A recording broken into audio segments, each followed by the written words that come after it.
is just fantastic. Captain's log, subdate 210408.7. We are receiving even more telemetry from Magog's anus, and I've even picked up some encrypted viruses embedded in the data. So Magog thinks he can virus bomb us. I think I'm going to have to ruin his social credit score in Morscar, not that it can get any lower anyway. Welcome everyone to the exhibition of stupid people. You may have noticed I'm wearing something different. Yes, it's quite the lovely franchise confuser. I did this solely to troll Sithy in our collaboration on Amy's life journey. Go check it out. There's lots of bump and dead air. We did it for all of you. I might see about using this more often here. If you'd like to see this more often within the exhibition of stupid people, do comment down below. So to start, we're going to go with an article that's sent to me via Twitter. Thank you to Boomer Bell, Lulu Bell even, who spams all the potatoes in my Twitch streams.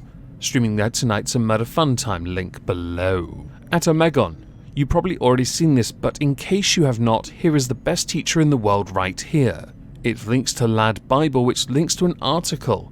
Teacher struck off after calling a pupil a paedophile for coaching swimming. Within the story we have a teacher, a 61-year-old called Richard Lewis, who teaches media. He was investigated after students complained about his behaviour while he worked at some unpronounceable place in Wales. It's on the screen, I cannot pronounce that. The students mentioned at the inquiry and in the article are referenced as learner and then a letter of the alphabet. So for learner E, they were subject to accusations of being a paedophile as a, air quotes, joke in front of classmates. Because when he left to go to work, the teacher responded, "You're off to touch kids now, aren't you?" That's In a separate incident, a 16-year-old pupil was left in tears after she had asked for a plaster because her boots had rubbed her feet.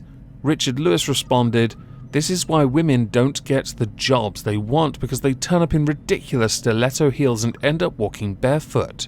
It's also why they don't get equal rights with wages." This is learner J, by the way, who also pointed out he was prone to excessive use of profanities in classrooms. For 4 separate misconduct allegations, a disciplinary panel found him guilty, and as a consequence of this, he was struck off the teaching register for 3 years. At the age of 61, I'm impressed that he got this far, without many coming forward sooner. But also at the age of 61, he is closer to retirement. So being struck off isn't necessarily the end of the world for him, because in reality Richard Lewis is still going to receive his pension regardless of all the profanities he used. I'm going to read a statement Richard Lewis had made. He had indicated that he is very ashamed of himself. He didn't hide from anything. Quoted as saying, "I've said I've done them. I've had plenty of time to reflect and I'm very ashamed about the issues that have been raised. I am deeply ashamed of the comments now, especially when said in jest. For the sake of it, I'm going to hold a very consistent position, because I held this position last week. I don't think it right anyone lose their job. I really don't. Unless they've committed a crime. Words are not crime." Someone might now say, hate crime, professional setting, and blah blah blah. You clearly didn't grow up in the 90s then. I think we all remember 70s, 60s, 80s, 90s. We all remember how very, colourful teachers were with their language. I'm not trying to justify it. I'm just pointing out it's happened before and it's happened for a long time. And also, words should not get someone fired. I do think, though, Richard Lewis really needed to choose his words better when it came to calling a student a paedophile. That one was a bit spicy, as was the equal pay one.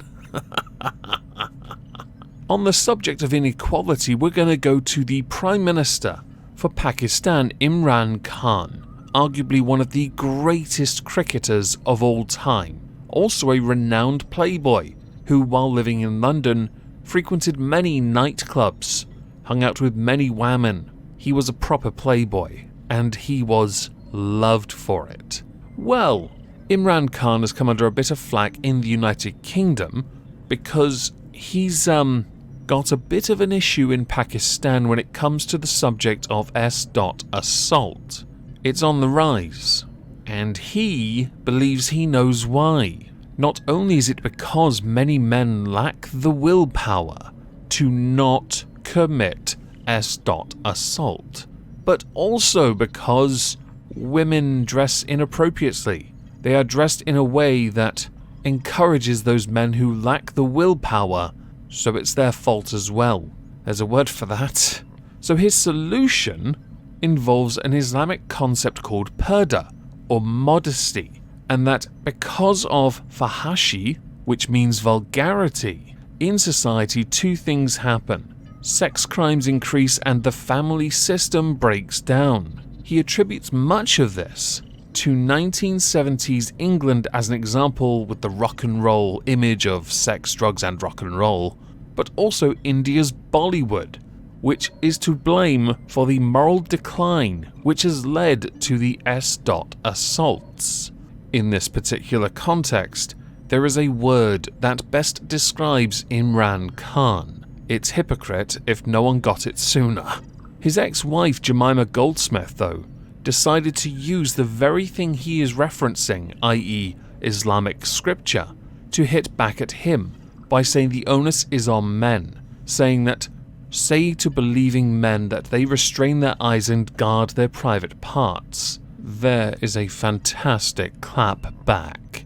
So to move on from that, we're going to go to Egypt, because of Marwa Eselhadar.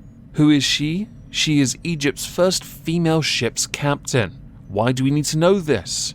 As many of you will remember, the Ever Given, a huge container ship, got wedged in the Suez Canal, which brought one of the world's major shipping routes to a halt. Why did we need to know who Marwa Eselhadar is? Well, at the time of the blockage, she was being accused of being the captain of that ship, and therefore it was her fault that it got wedged. The rumours were actually spurred by screenshots from a fake news headline which was published by Arab News. The doctored images came from a genuine Arab news story which was released on the 22nd of March, which also profiled Marwa's success as Egypt's first female ship captain. These pictures were then shared on multiple Twitter accounts.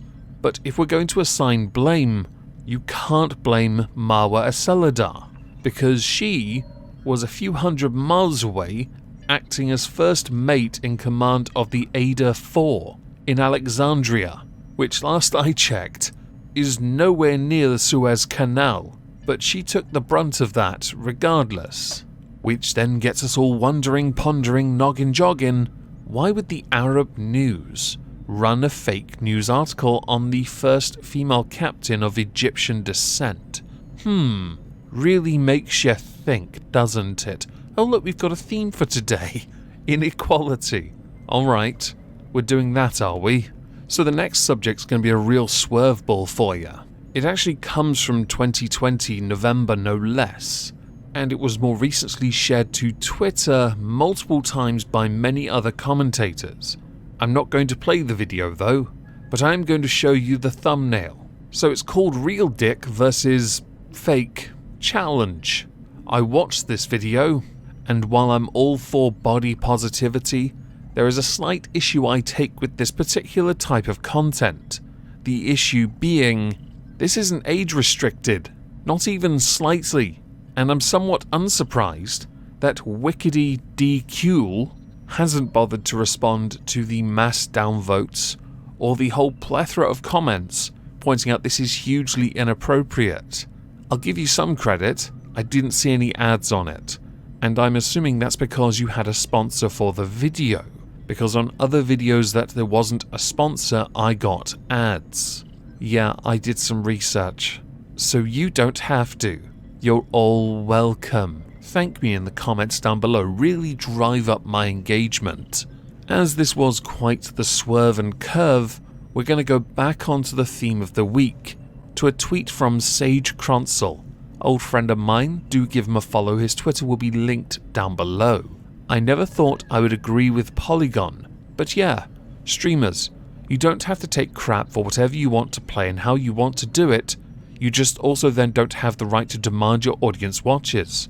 Audience, if you don't like it, watch someone else. Win-win. He is retweeting a tweet from Polygon which links to an article, obviously written by them. It goes through a bunch of stories. Stories of streamers who play games on easier settings, and how they handle that when they get criticism. Or backseat gaming. Now my view on backseat gaming is, couldn't care less. If you want to tell me how to do better, go for it. If I try your way and it doesn't work, oh well. If I try your way and it works, fantastic, I've learnt something from you. Then again, I didn't realise most games available now had an easy setting. I usually just turn the game on and play, and I am well aware that I say that with no level of irony, having played many games of Euro Truck Simulator on easy shift. That's not the case anymore, I promise you that. Some of the ways these gamers handle these issues is by simply having their mods ban backseat gaming, but also to ban anyone that criticizes them for playing on easy. This all started because a Twitch streamer called Ashley Roboto garnered over 500,000 views and 35,000 likes because she gave a speech against viewers who try and gatekeep the way she and other Twitch personalities play games, saying, "I want you to look right in my eyes right now. Shut the F up, let people play games however they want to," which is a sentiment I can 100% agree with. I say that though when I get lots of stick from my audience, and I absolutely love it. The more the better, because it's very funny, I promise you that. Especially when I try and do sneaky murder fun time, and the moment I try sneaky murder fun time, I get rumbled by an NPC, and I just have to go on a murder spree, because I'm a good assassin, okay? I would also say though, because this is an important aspect of being a streamer, you are the person, the instrument, the fulcrum. You harvest, nurture, farm your community. You grow it, you nurture it. If new people come into it and are unable to feel the room, let them work it out over time. Chances are your own community, mod or not, will try and encourage them to become part of it. You can do the same. Simply removing those people or simply telling them to F off isn't always the best solution. I personally will tell no one to do that, because I believe it to be a bad tactic. I would much rather engage with you, and if all else fails, try again tomorrow if you come back. Oh, and thank you for the follow, because honestly, I am always very grateful. So as we're done, I would like to know what you all think. Please do let me know in the comments down below. I hope you'll have a fantastic Thursday, and thank you all very much for listening.